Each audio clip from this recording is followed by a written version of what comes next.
Hep hep, hello! Ako muli ito, si Marley. At una sa lahat ay pasensya na at ngayon lang ulit ako nakapag-upload at nakapag-edit at voice over dito nga sa aming travel vlog. At hindi na natin patatagalin, ito nga po pala ang aming day 3 dito sa Japan vlog natin. Kaya tara, samahan nyo kami!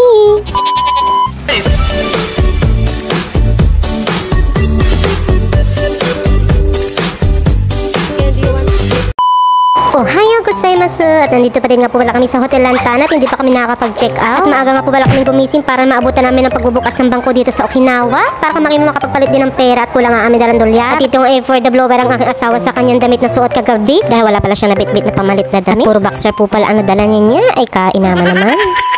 Bago nga po pala kami mag-amasalis, kuminom nga po pala muna ako ng barley. Pero ang itsura ko hindi na maipinta.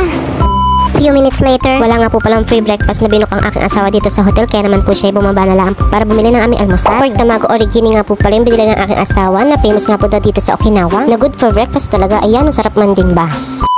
After nga po pala namin mag-breakfast is bumaba muna kami ng aking asawa para magpapalit nga po pala ng pera sa bangko at para bumili na ng kaunting pampasalubong dito. At dito nga po is naghiwalay muna kami at nagkanya-kanya muna kami sa aming mga buhay. At magkikita na lang po kami ng aking asawa sa hotel bago kami mag-check out. Dahil kung matatandaan niyo po yung day 1 nandito namin sa barko, hindi nga po tinanggap yung aming mga credit card. Kaya naman for the cash money tayo sa counter dito. Buti na lahat nakapagpalit nga po pala ang aking asawa ng Japan money dollar, kaya naman meron na tayong ibabayad sa barko.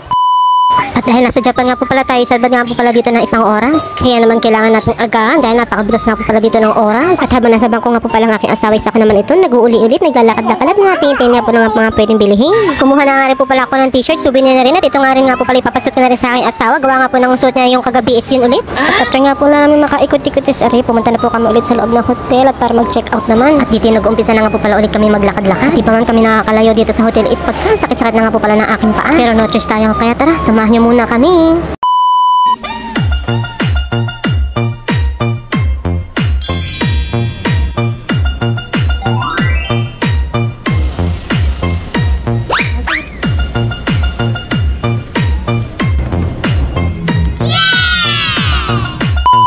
Ito baka makapirax lang tayo. After 20 minutes nga po pala namin na paglalakad is napunta naman kami dito sa gusto na puntahan ng aking asawa, ang Blue Salt Ice Cream nga po pala dito sa Okinawa na famous po dito. Dahil sa sobrang init nga din po pala dito sa Okinawa ay nagpalamig po muna. At ito nga din po pala nasa checklist ng aking asawa na gusto niyang kainan dito sa Okinawa. At ito nga po pala sa video ito, hindi namin alam kung tama ba yung ginagawa namin sa pagsubong aray.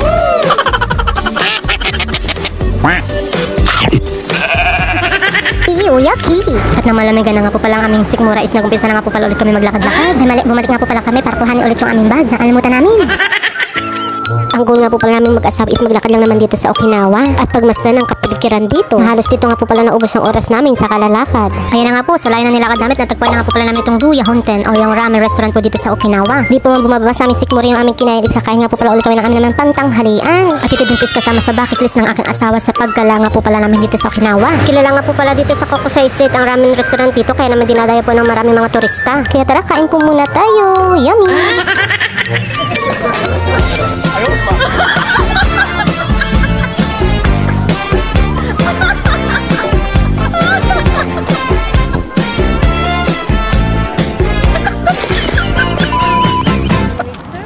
After nga po pala namin kumain ni Aray, nag-upisa na naman kami maglakad-lakad. Dito nga po ang aming dumaan sa may Kokusai Street dito sa may Naha City. Dahil ang kasunod na po natin na pupuntahan is ito nga pong Naminawa Shrine o yung temple po dito sa Okinawa. Pero bago makarating nga po pala 25 minutes kami maglalakad. Pero umabot nga po kami ng 1 oras. Dahil sa ganda nga din po pala ng mga matatanong nyo dito is talaga namang mapapatagal ka talaga sa paglalakad. At dito ito tumingin-tingin na din ng kaunting pampasalubong. Pero itong aking asaway busy sa papapicture sa iba, samantalang di man lang ako sinasama.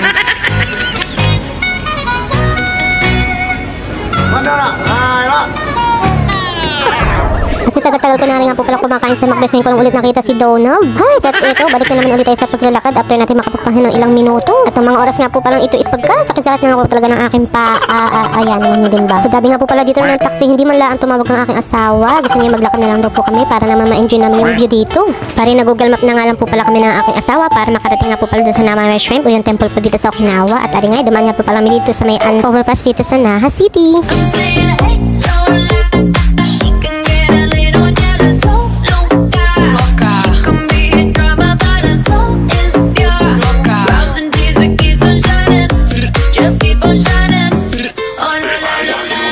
At ito na, after namin maglakad ng 1 oras at nagmuni-muni sa kaitarikan ng araw, narating na rin namin ang Naminawa Shrine o mas kilala na tawag sa Jinja. Kaya tara, samahan niyo muna kami mag-offer ng panalangin dito.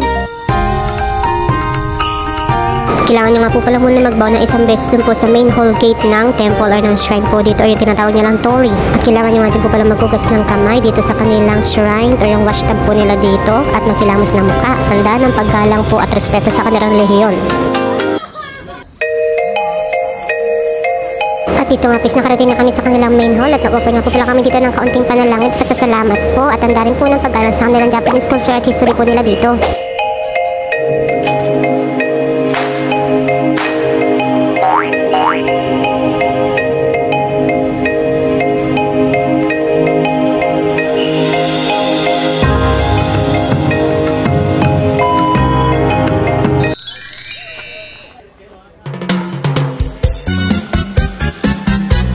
After nga namin makapag-alat, makapag-offer po dito is ito nga kung ano lang ang ginawa namin ng asawa ko. At titi bumili nga rin nga po pala kami ng Lucky Charm item. At sinulit na nga din nga po pala namin ang mga oras namin na kami nandito sa Okinawa. Dahil after po namin dito is babalik na nga po pala kami sa barko. Sinubukan nga din nga po pala namin kumuha dito ng lucky item kung sakaling kami papala rin ng mamalasi. At base nga po sa nakuha ko is may kalahating swerte, may kalahating malas. Pero nakadepende pa din po yan sa kapalaran ng ating buhay. Dahil sa sobrang init nga po pala dito is nag-change outfit nga po pala ng aking asawa at basang-basa na ng pawis. Buti na lang at kasyang-kasya yung nabili kong damit para sa kanya. Uy! After nga po namin sa temple nila, bumaba naman kami dito sa kabilang side. Dito po may dagat. Mahaba-haba pa nga din nga po pala ang oras namin dito sa Okinawa, kaya namin napatambay kami dito sa may tabing dagat. At habang nakatambay nga po pala kami dito is may isang Hapones na nag-abot ng candy sa akin dito. Binigyan kami mag-asawa para daw makapag-relax kami ng maayos. Dahil wala na nga po kami magagalaan dito sa Okinawa, is tumawag na nga po pala ang aking asawa ng taxi para bumalik na po kami dun sa barko. Buti na lang talaga at may baong Japanese language ang aking asawa, kaya naman nakakapagsalita siya dito. Bali hanggang 5 PM nga lang po pala yung costa dito, kaya naman kailangan natin agahan, baka tayo maiwan ng barko. Abay, kawawa tayo, wala tayong passport. Kaya tara, samahan niyo muna kami bumiyahe pagmasdan ng ganda ng kapaligiran dito sa Okinawa.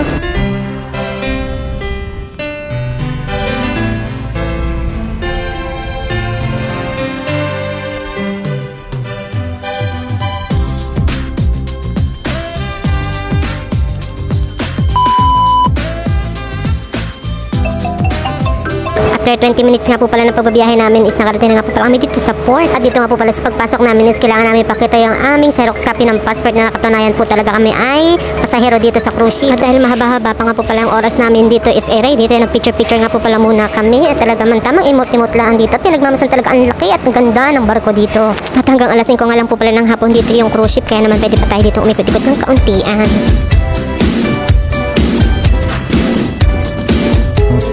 Sa pagpasok nga po pala namin dito sa cruise ship is chinek po nila at iniskan nga po pala ulit ang aming mga gamit kung kami ba may mga dala na pinagbabawal dito. Dito nga po pala sa Costa Serena ay napakarami po mga Pinoy. Mapakaliwat ka nang ka talaga, mapapasabi ka ng uy, kababayan.